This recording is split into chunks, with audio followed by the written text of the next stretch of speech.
और दिल्ली में बीजेपी राष्ट्रीय अध्यक्ष की चुनावी प्रक्रिया तेज हो गई है। 19 और 20 जनवरी को यहां पर चुनावी प्रक्रिया होगी, जिसमें सीएम विष्णुदेव साय भी दिल्ली पहुंचेंगे। डिप्टी सीएम अरुण साव और विजय शर्मा भी इस दौरान मौजूद रहेंगे। जहां आपको बता दें कि छत्तीसगढ़ से 17 सदस्य इसमें हिस्सा लेंगे, जहां बीजेपी के राष्ट्रीय अध्यक्ष को लेकर चुनाव की प्रक्रिया होना है। जहां आपको बता दें कि 19 और 20 जनवरी को ये चुनावी प्रक्रिया होगी, जिसके लिए सभी राज्यों के मुख्यमंत्रियों को यहां पर बुलाया गया है। जहां बीजेपी शासित राज्यों के मुख्यमंत्री भी दिल्ली पहुंचेंगे, जिसमें सीएम विष्णुदेव साय और डिप्टी सीएम अरुण साव और विजय शर्मा भी इस दौरान मौजूद रहेंगे। छत्तीसगढ़ से 17 जनप्रतिनिधि आमंत्रित किए गए हैं, जहां आपको बता दें कि ये सभी दिल्ली पहुंचेंगे। इसके साथ ही बीजेपी शासित राज्यों के सभी मुख्यमंत्रियों को और प्रदेश अध्यक्ष को बुलाया गया है। जहां आपको बता दें कि बीजेपी के राष्ट्रीय अध्यक्ष की चुनाव प्रक्रिया होना है। और ज्यादा जानकारी के साथ राहुल हमारे साथ जुड़ गए हैं। राहुल, जिस तरह से देख रहे हैं बीजेपी के राष्ट्रीय अध्यक्ष का चुनाव होना है, 19-20 जनवरी को ये प्रक्रिया होगी, छत्तीसगढ़ के मुख्यमंत्री भी शामिल होंगे।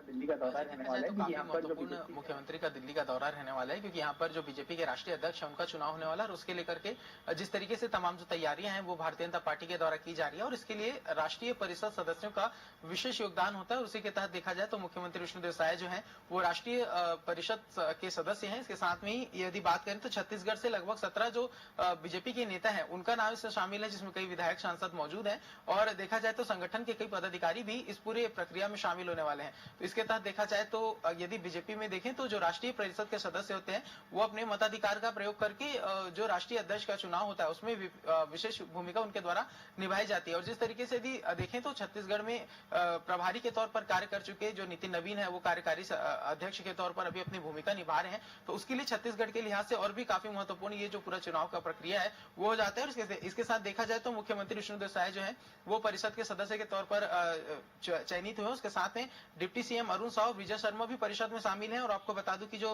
राष्ट्रीय उपाध्यक्ष सरोज पांडे हैं वो भी यहाँ पर परिषद में शामिल हैं। इसके साथ एक लंबी फहरिस्त है जिसमें भारतीय जनता पार्टी के तमाम जो नेता हैं वो पूरे चुनावी प्रक्रिया में भाग निभाने वाले हैं। इसको लेकर देखें तो भारतीय जनता पार्टी इस पूरी प्रक्रिया के माध्यम से एक ये भी मैसेज देने का प्रयास करती है कि भारतीय जनता पार्टी में जब भी कोई अध्यक्ष चयनित होकर के आता है तो वो पूरी लोकतांत्रिक व्यवस्था के तहत आता है। जो संगठन के अंदर के जो तमाम मतदाता हैं वो इस पर अपने जो अध्यक्ष है उनका चयन करते हैं, और उसी के आधार पर जो पूरी पार्टी है वो लोकतांत्रिक अनुसार अपने पदाधिकारियों की नियुक्ति करती है। तो एक ये भी मैसेज दिया जा रहा है। और यदि मौजूदा स्थिति की बात करें तो जिस तरीके से राष्ट्रीय अध्यक्ष को लेकर के नामों की चर्चा चल रही है, तो अभी तक के जो कयास है वो लगाए जा रहे हैं कि जो हमेशा देखा जाता था कि जो कार्यकारी अध्यक्ष के तौर पर अपनी भूमिका निभाते हैं उन्हें ही पार्टी जो है वो कुछ समय बाद में अध्यक्ष के तौर पर नियुक्त करती है। और जैसा अभी पूर्व अध्यक्ष का जो कार्यकाल रहा है, तमाम तरीके के जो निर्णय उनके द्वारा संगठन को लेकर के लिए गए हैं और उनके ही नेतृत्व में जो भारतीय जनता पार्टी है उसने कई चुनाव जीते हैं। तो अब यदि कार्यकारी अध्यक्ष की बात करें, नितिन नवीन की बात करें,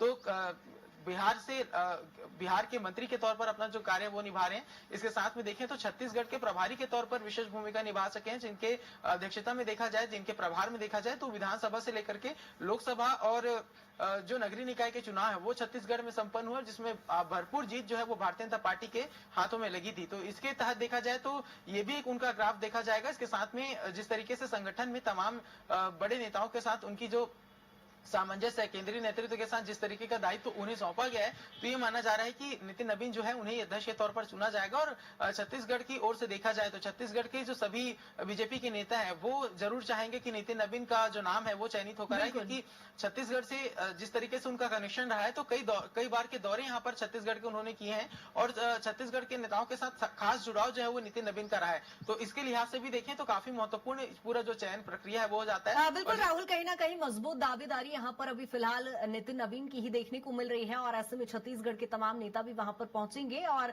एक अलग ही तस्वीर यहाँ पर बीजेपी की पार्टी में अक्सर ये देखा जाता है, क्योंकि एक बड़ा और मजबूत संगठन बीजेपी है। बहुत शुक्रिया तमाम जानकारी के लिए।